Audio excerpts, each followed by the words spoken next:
ನೆನಪಾಗಿ ಉಳಿಯಬೇಕು.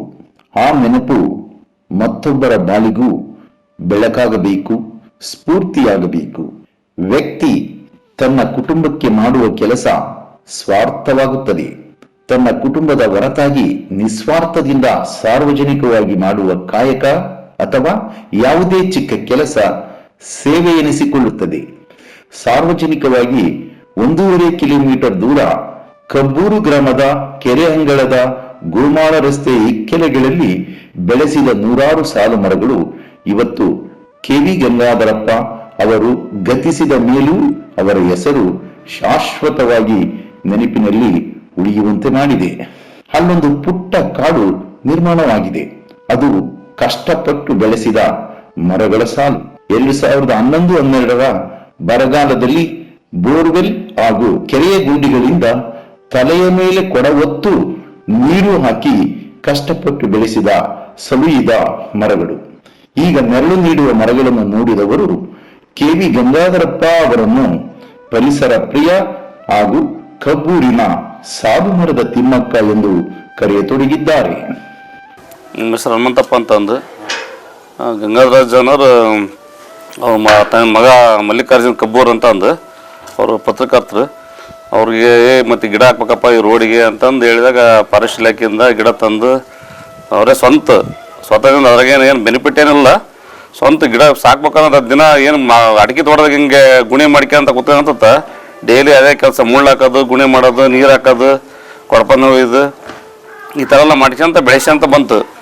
ಅದೊಂದು ಅಲ್ಲಿ ಈಗ ದನ ಬಿಟ್ಕೊಂಡ್ರೆ ಕುರಿ ಆಡ್ಸಕ್ಕೆ ಹೋದವರು ಅಲ್ಲಿ ನೆಳ್ಳ ಕೂತ್ಕೊಂತಾರೆ ಆರಾಮಾಗಿ. ಈಗ ನಾವು ಬಂದು ಅಲ್ಲಿ ಬೈಕ್ ನೆಳ್ಳ ತರಿಕೊಂಡು ನಿಂತ್ಕೊಂತ ಒಂದು ಹೆಜ್ಜೆ. ಅದು ಒಂದು ಪರಿಸರ ಪ್ರೇಮಿ ಅನ್ನೋದು ಒಂದು ಅಲ್ಲಿ ಬೆಳೆಸಿರೋರು. ಈ ಸಾಲ್ಮರ ತಿಮ್ಮಕ್ಕಂದು ಹೆಂಗೆ ಒಂದು ಮಾಡಿಸಿದಾರ ಆ ಟೈಪ್ ಇಲ್ಲಿ ಕಬ್ಬೂರಿಗೆ ಗಂಗಾಧರದ್ದವ್ರು ಅದೊಂದು ಸಾಲ್ಮರ ಗಂಗಾಧರದ್ದು ಅಂತಂದು ಬಿರುದು ಕೊಡೋಕ್ಕಾಗತ್ತವ್ರಿ. ಎಲ್ಲರಂತೆ ಬಾಳಿ ಬದುಕಿದ್ದ ಕೆ.ವಿ. ಗಂಗಾಧರಪ್ಪ ಅವರು ತುಸು ವಿಭಿನ್ನ ಯೋಚನೆ ಹೊಂದಿದವರು. ಅವರಿಗಿದ್ದ ಭಿನ್ನ ವ್ಯಕ್ತಿತ್ವ ಹಾಗೂ ವೈಚಾರಿಕ ಮನೋಭಾವ ಮೂಢನಂಬಿಕೆ ಹಾಗೂ ಕಂದಾಚಾರಗಳಿಂದ ಇವರನ್ನು ದೂರ ಇರುವಂತೆ ಮಾಡಿತ್ತು. ಆ ಕಾರಣಕ್ಕಾಗಿಯೇ ಕುಟುಂಬಸ್ಥರು ಮಾತ್ರವಲ್ಲ, ಗ್ರಾಮಸ್ಥರು ಹಾಗೂ ಅಕ್ಕಪಕ್ಕ ಗ್ರಾಮಸ್ಥರು ಕೆ.ವಿ. ಗಂಗಾಧರಪ್ಪ ಅವರನ್ನು ಆಗಾಗ ಸ್ಮರಿಸಿಕೊಳ್ಳುತ್ತಾರೆ. ಕೈಗಾರಿಕೆ, ಅತಿಯಾದ ಪ್ಲಾಸ್ಟಿಕ್ ಹಾಗೂ ರಾಸಾಯನಿಕ ಬಳಕೆಯಿಂದ ಪರಿಸರ ದೇವತೆಯ ಕತ್ತು ಇಸಿಗುವಂತಾಗಿದೆ. ಸರ್ಕಾರ ಅನೇಕ ಯೋಜನೆಗಳ ಮೂಲಕ ಸಸಿ ನೆಟ್ಟು ಅರಣ್ಯ ಪ್ರದೇಶ ಹೆಚ್ಚಿಸಲು ಸಾಕಷ್ಟು ಪ್ರಯತ್ನ ಮಾಡುತ್ತಿದೆ. ಆದರೆ ನೆಟ್ಟ ಸಸಿಗಳನ್ನು ರಕ್ಷಣೆ ಮಾಡಲಾಗದೆ ಅರಣ್ಯೀಕರಣ ಯೋಜನೆಗಳು ಪೂರ್ಣ ಪ್ರಮಾಣದಲ್ಲಿ ಯಶಸ್ವಿ ಆಗದಿರುವುದನ್ನು ನೀವು ಕಾಣುತ್ತಿದ್ದೇವೆ. ನಿಂಗರಾಜ್ ಅಂತೇಳಿ ಅವತ್ತಿನ ಸಮಯದಲ್ಲಿ ಅವರು 2 ರೋಡಿನ ಇಕ್ಕೆಲಗಳಲ್ಲಿ 2 ಕಡೆಗೂ ಗಿಡ ಬೆಳೆಸಿದ್ರು. ಗಿಡ ತಂದ್ರು, ಅವನ್ನೆಲ್ಲ ಬೇಸಿಗೆ ಟೈಮಲ್ಲಿ ಒಂದು 2-3 ಸರ್ತಿ ನೀರು ಹಾಕಿ ಮುಳ್ಳು ಹಾಕಿ ಭಾಳ ಮುತ್ತೂರಿನಿಂದ ಸ್ವಂತ ತೋಟ ನೋಡಿದ್ರು ಅವರು ಗಂಗಾಧರಜ್ಜರು, ಕೆ.ವಿ. ಗಂಗಾಧರಪ್ಪನವರು. ಅದನ್ನ ಹೇಳ್ಬಾರ್ದು ಬಿಡ್ರಿ. ಅವಾಗ ಇದು ನೀರು ಹಾಕ್ತಾ ಇದ್ರೆ ಈ ಬರಗಾಲ ಈ ಗಿಡನೇ ಹೋಗ್ಬಿಡ್ತದ್ದು. ಅವ್ರು ಬೋರಿಂದ ಕೊಡಪನಿಂದ ಇದು ಟ್ಯಾಂಕರ್ ಮೂಲಕ ಹಾಕಿದ್ರು. ಕೊಡಪನಿಂದ ನಾವು ಮನೆಗೆ ಹೆಂಗ್ ಹೋಯ್ತೀವಿ ಹಂಗೆ ಕೊಡಪನಕ್ಕೆ ಹಾಕಿದ್ರು ಅವರು. ಇವತ್ತು ತೆಲ್ಸರಿಲ್ಲ ಏನೋ ಮಾತಾಡೋರು. ಅವ್ರಿಗೆ ಹೆಂಗ್ ಗೊತ್ತಾ, ಅವತ್ತು ಕಷ್ಟಪಟ್ಟೆಲ್ಲ ಗಿಡ ಎಲ್ಲ ಬೆಳೆಸಿದ್ದೇನು ಎತ್ತ ಅಂತ ಭಾಳ ಜನ ಅದನ್ನ ಅಪೋಸು ಮಾಡಿದ್ದಾರೆ. ಇಲ್ಲ ಅವ್ರು ಅಂದ್ರು ಅವದ್ದರು ನಾನೇನ ಇದ್ನ ಗಿಡ ಹಾಕಿದ್ರೆ ಅದ್ರ ಗಿಡದ ಜೊತೆಗೆ ನೆಳ್ಳ ಕುತ್ಕೊಂಡು ದನಪನ ಆಡ್ಸೋರಾಗ್ಲಿ, ಯಾರಾಗಲಿ ವಿಶ್ರಾಂತಿ ತಗೋರಾಗ್ಲಿ, ಏನಾರ ಒಂದು ಅವ್ರಿಗೆ ಇನ್ನೊಬ್ರಿಗೆ ಅನುಕೂಲ ಆಕತಿ ಮುಂದಿನ ಪೀಳಿಗೆ ಅಂತೇಳಿ ಅವ್ರು ಗಿಡ ಮರ ಬೆಳೆಸೋದ್ರು.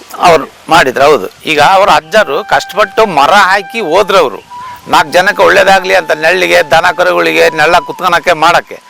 ಈ ಊರಿನ ಜನ ಏನ್ ಮಾಡ್ತಾರ ಅಂದ್ರೆ ಅದನ್ನ ಅಡಿಕೆ ಸಿಪ್ಪೆ ತಂದು ಮರದ ಬಡ್ಡಿಗೆ ಹಾಕಿ ಮರಗಳು ಸುಡ್ತಾರ್ರಿ.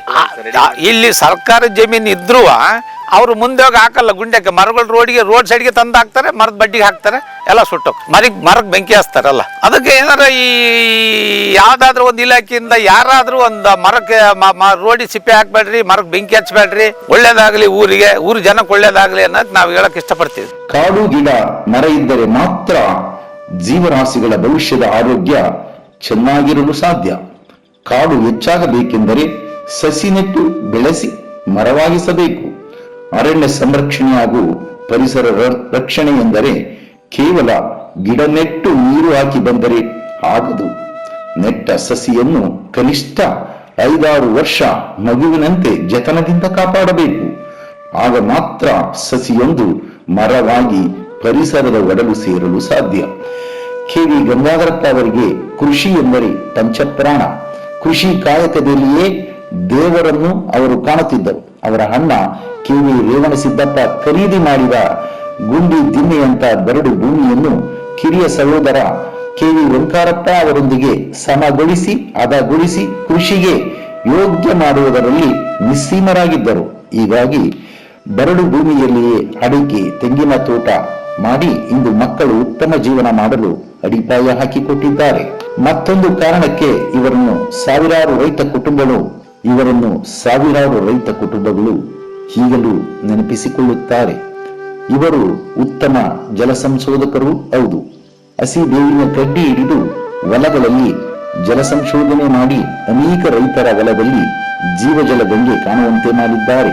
ಶಿವಮೊಗ್ಗ, ಚಿತ್ರದುರ್ಗ, ದಾವಣಗೆರೆ, ತುಮಕೂರು ಈ 4 ಜಿಲ್ಲೆಯ ಸಾವಿರಾರು ರೈತರ ಜಮೀನುಗಳಲ್ಲಿ ಇವರ ಬೋರ್ವೆಲ್ ಪಾಯಿಂಟ್ಗಳು ಈಗಲೂ ಬರದಲ್ಲಿಯೂ ನೀರು ಕೊಡುತ್ತಿರುವುದರಿಂದ ಅನೇಕ ರೈತರು ಈಗಲೂ ನೆನಪಿಸಿಕೊಳ್ಳುತ್ತಾರೆ.